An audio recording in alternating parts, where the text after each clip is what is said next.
right, so I'm with Joey again. We're just having a coffee, and we're going to get into some more meatier issues about Singapore.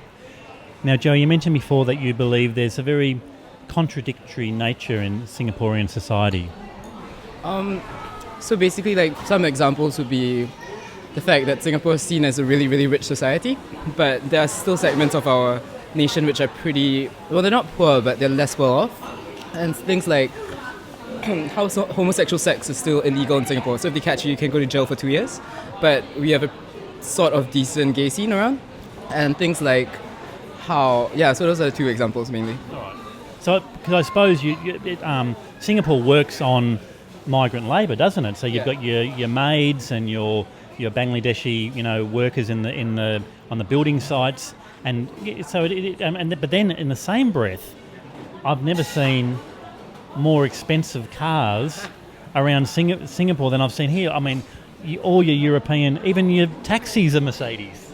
I guess it all boils down to the fact that Singaporeans as a nation, as people, are actually very pragmatic.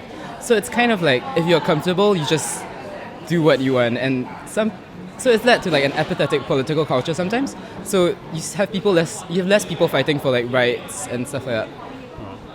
And how does the politics work here? It's mainly a one-party state. So we've had one party in power since independence. So that's the past 40 years, and the opposition is slowly growing. But as of now, it's not a major force in parliament.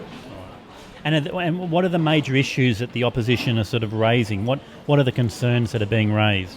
So mainly the fact that we have an increasing amount of foreigners living among us.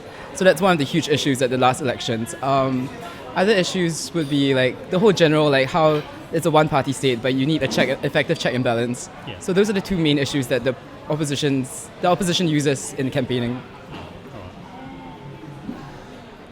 Well, there you go. We've covered some other issues. It's an interesting place, Singapore, because for me, trying to find people to interview, I found it quite difficult. A lot of people don't want to talk about, whether it's a Big Brother thing or whatever. But it's been interesting. A lot of people don't want to talk about certain issues because maybe there is a fear. I hope you don't get in trouble for what you've. I don't think you've said anything bad, but maybe. Everything I've said has been the facts, right? Yeah. So, but it is interesting. There is. We'll leave it at that, and we'll have our coffee.